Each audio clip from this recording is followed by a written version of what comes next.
बेटा, तुम्हारी माँ नहीं है तो क्या हुआ, तुम्हारा मायका तो है। बच्चों की गर्मियों की छुट्टियां लगे अभी 2 दिन ही हुए थे। सुबह सुबह पापा का कॉल आ गया। बोले, बेटा कब आओगी। मैंने अनमने मन से बोल दिया, पापा कुछ पक्का नहीं है, प्रथम टूर पर गए हैं, उनके आने के बाद देखती हूँ। पापा की आवाज़ रुआसी हो गई। बोले, बेटा तुम्हारी माँ नहीं है तो क्या हुआ, तुम्हारा मायका तो है, और मैं तो हूँ, प्रथम से बात करो और जल्दी आ जाओ।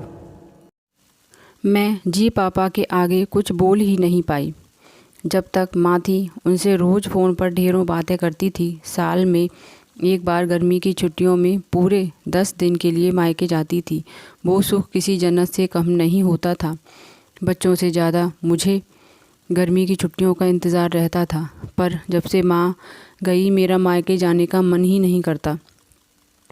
ऐसा लगता जैसे मेरा मायका ही ख़त्म हो गया हो। एक सूनापन, एक खालीपन सा मेरी ज़िंदगी में भर गया था। पापा एकदम शांत स्वभाव के थे और कम बोलते थे, पर सबकी ज़रूरत का पूरा ध्यान रखते थे। ऐसा नहीं कि मैं पापा को प्यार नहीं करती थी, पर बचपन से मैं माँ के ज़्यादा करीब थी, या यूँ कहूँ कि वे मेरे दिल के सबसे करीब थी। अपने सारे सुख दुख एक सहेली की भांति मैं उनसे साझा करती थी। आज सुबह सुबह पापा का कॉल आया तो उन्हें मना नहीं कर पाई। पापा का दिल रखने के लिए प्रथम से बोलकर अगले ही हफ्ते के टिकट करवा लिए और पहुंच गई मायके। जैसे ही दरवाजे पर पहुंची, माँ की याद आ गई। ऐसा लगा जैसे वो अभी बाहर निकलकर मुझे गले लगा लेंगी। सोच के आंखें भर आई, किंतु आज माँ की जगह पापा बाहें फैलाए मेरा इंतज़ार कर रहे थे। सालों बाद पापा को गले लगा के खूब रोई। पापा ने अपने आंसू छुपाते हुए प्यार से मेरे सिर पर हाथ फेरा तो दिल थोड़ा हल्का हो गया। बहुत दिन बाद पापा को देखा, कमज़ोर लग रहे थे। वैसे तो भाई भाभी और पापा सभी मेरा बहुत ध्यान रख रहे थे। बच्चे तो अपने खेल और मस्ती में व्यस्त हो गए थे, पर ना जाने क्यों मेरी नज़रें हर पल जैसे माँ को ही ढूंढती थी। आज भी पापा पहले की तरह रोज़ खाने के बाद मेरी पसंदीदा मटका कुल्फ़ी लाना नहीं भूलते थे। भाई भी बच्चों को कभी पार्क, कभी चिड़ियाघर तो कभी बाज़ार घुमाने ले जाता था। भाभी भी रोज़ मुझसे पूछकर मेरी पसंद का खाना बनाती। सब कुछ पहले की तरह ही था, बस माँ नहीं थी। इस बार मायके में मेरा दिल नहीं लग रहा था। माँ की कमी मुझे बहुत खल रही थी। प्रथम को कॉल करके मैंने 2 दिन बाद का टिकट करा लिया। सबने मुझे रोकने की बहुत कोशिश की, पर मैं नहीं मानी। देखते ही देखते मेरे जाने का समय आ गया। आज शाम की ट्रेन से मेरी घर वापसी थी। मैंने सामान पैक करके रखा था, बस पापा का इंतज़ार कर रही थी। पापा ना जाने सुबह से बिना बताए कहाँ चले गए थे। उनका मोबाइल भी नहीं लग रहा था। मन घबरा रहा था, बिना बताए आखिर गए कहाँ। इधर मेरी ट्रेन का समय भी होता जा रहा था। समझ नहीं आ रहा था कि क्या करूं।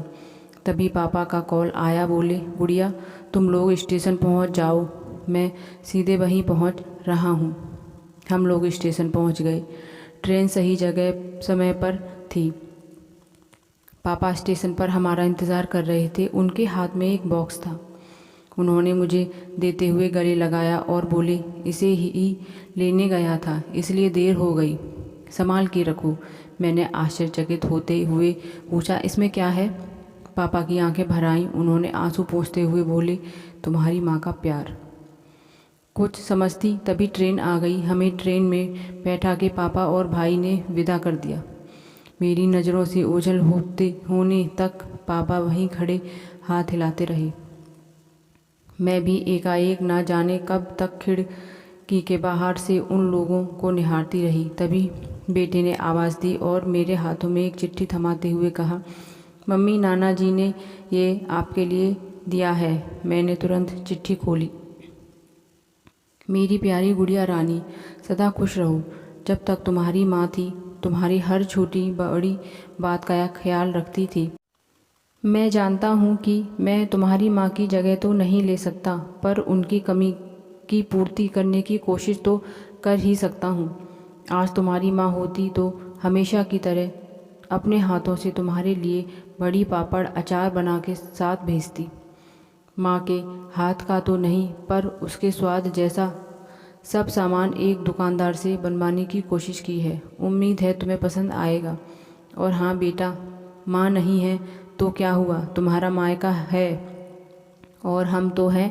पहले की तरह तुम्हारा इंतज़ार रहेगा। ढेर सारे प्यार और आशीर्वाद के साथ, तुम्हारे पापा। पत्र पढ़ते पढ़ते मेरी आंखों से अश्रुधारा बहने लगी। सहसा मेरे मुंह से निकला, आई लव यू पापा। बात छोटी सी थी पर उसमें अथाह प्यार समाहित था। ये सिर्फ मैं ही महसूस कर सकती थी। मायके से घर आए 1 महीना बीत गया था। अब पापा से रोज़ एक बार कॉल करके मम्मी की तरह घंटों बातें करती हूँ।